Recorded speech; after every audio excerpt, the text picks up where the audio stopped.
हिंदू धर्म में कई ऐसे विषयों का वर्णन मिलता है जिन्होंने मानव जाति के कल्याण के लिए कई काम किए। तो कई ऋषि ऐसे भी हैं जिन्होंने स्वर्ग की अप्सराओं के प्रति अपनी काम वासना के चलते अपना तपोबल खो दिया। आज हम ऐसे ही एक ऋषि के बारे में बताने जा रहे हैं जिन्होंने करीब 1000 वर्षों तक एक अप्सरा के साथ भोग विलास किया। पौराणिक काल में विदु के ज्ञाता और महान ऋषि कंडु हुआ करते थे, जिनका आश्रम गोमती नदी के तट पर था। ऐसा कहा जाता है कि ऋषि ने घोर तपस्या करना शुरू किया।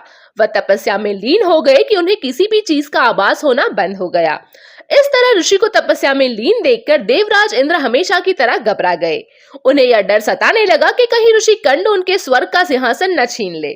इसी कारण देवराज इंद्र ने कंडु उसी की तपस्या को भंग करने के लिए प्रमलोचा नाम की अप्सरा को पृथ्वी पर भेजने का निर्णय लिया। प्रमलोचा भी अप्सराओं में श्रेष्ठ अप्सरा थी। तीखे नैन नक्श, गठीला बदन जो देवता को भी आकर्षित कर दे।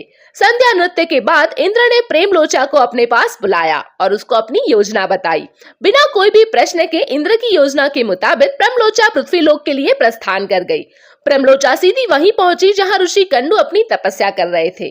प्रमलोचा ने अपनी शरणों से ऋषि कंडु का ध्यान भंग कर दिया और जैसे ही ऋषि की नजर अप्सरा पर पड़ी, ऋषि कंडु उसके रूप और मोह में देखकर उस पर मोहित हो गए और उसे अपने साथ लेकर मंदराचल पर्वत की गुफाओं में चले गए।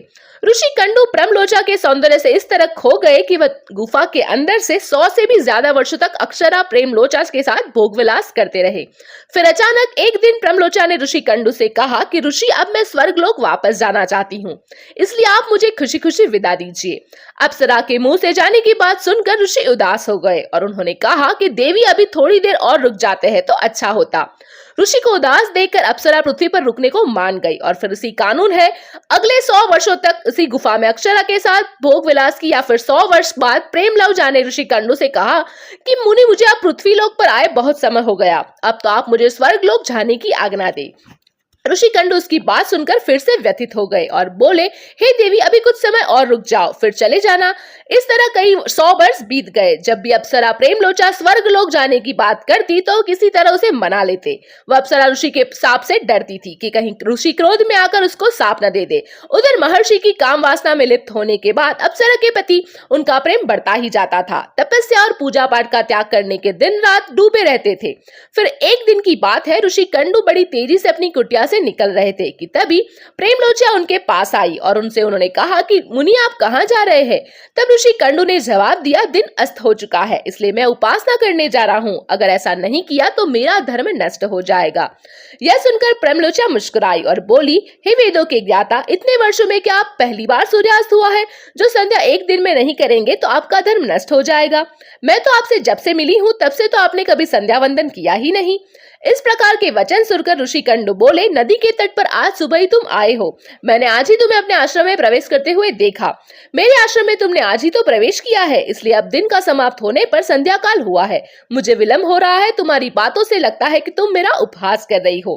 तब प्रमलोचा ने ऋषि से कहा, हे ब्राह्मण श्रेष्ठ, आपका यह कथन सत्य है कि आपके आश्रम में मैं सवेरे आई हूँ, परंतु आज नहीं, जिस समय मैं यहाँ आई थी उस समय को तो 100 वर्ष बीत चुके हैं। यह सुनकर महर्षि कंडु घबरा गए और बोले, हे सुंदरी, मुझे सही सही बताओ, मुझे तुम्हारे साथ भ्रमण करते हुए कितना समय हुआ है? तब प्रमलोचा ने बताया, क्योंकि आप मेरे साथ रमण करते हुए 907 वर्ष 6 महीने और 3 दिन हो चुके हैं। यह सुनकर कंडु हैरान रह जाते हैं और बोलते हैं, प्रिय, क्या तुम सत्य कह रही हो या फिर मेरे साथ कोई मजाक कर रही हो? मुझे तो ऐसा प्रतीत होता है कि मैं तुम्हारे साथ एक दिन ही रहा हूँ। तब प्रमलोचा बोली, हे ब्राह्मण, मैं आपसे झूठ कैसे बोल सकती हूँ, वह भी उस समय जब आप अपने धर्म का अनुसरण करने के लिए तत्पर होकर मुझसे पूछ रहे हो। मैं यहाँ किसी के कहने पर आई थी। ऋषि, आप क्रोधित ना हो, मैं आपको सारी घटना का सत्य बताती हूँ, परंतु हे ऋषि, मेरा इसमें कोई दोष नहीं है, इसलिए मुझे क्षमा कर दीजिएगा। तब ऋषि कंडु ने कहा कि जल्दी बताओ, तुम्हें यहाँ किसने भेजा है? तब प्रमलोचा ने बताया कि आपकी तपस्या से देवराज इंद्र को डर लग रहा था, उन्होंने आपकी तपस्या भंग करने के लिए मुझे भेजा था। प्रमलोचा के मुख से ऐसे वाक्य सुनकर ऋषि कंडु व्याकुल हो गए और बोले, धिक्कार है मुझ पर, मेरा धर्म नष्ट हो गया। एक स्त्री ने मेरी बुद्धि को भ्रष्ट कर दिया। स्त्री के संग मात्र से समस्त जीवन का ताप नष्ट हो गया। इसलिए हे पापी स्त्री, अब तू जहां चाहे जा सकती है, क्योंकि तुझे इंद्र ने जिस कारण भेजा था वह कार्य संपन्न हो गया। तूने मेरा तब्बल नष्ट कर दिया है। महर्षि को इस तरह क्रोधित देखकर प्रमलोचा भय से कांपने लगी, जिस वजह से उसका पूरा शरीर पसीने से भीग गया उस समय ऋषि ने जो घर ब्रह्मलोचा में स्थापित किया था वह भी पसीने के साथ रोमचंद्र से निकलकर बाहर आ गया। फटकारे जाने पर वह आश्रम से निकली और आकाश मार्ग की ओर चल पड़ी। ब्रह्मलोचा का पसीना वायु में इकट्ठा किया और वृक्षों ने उसका ग्रहण किया। सूर्य की किरणों ने पोषित होकर वह धीरे धीरे बढ़ने लगा और समय पूरा होने पर उस वृक्ष के रुषा नामक कन्या उत्पन्न हुई, जो ऋषिकंडु, सूर्यदेव तथा वायुदेव की पुत्री कहलाई जाती है। तो दोस्तों, अगर आपको हमारा ये वीडियो पसंद आया है तो इसे अपने दोस्तों के साथ शेयर कीजिए और ऐसे ही दूसरी वीडियो जानने के लिए हमारी चैनल को अभी सब्सक्राइब कीजिए।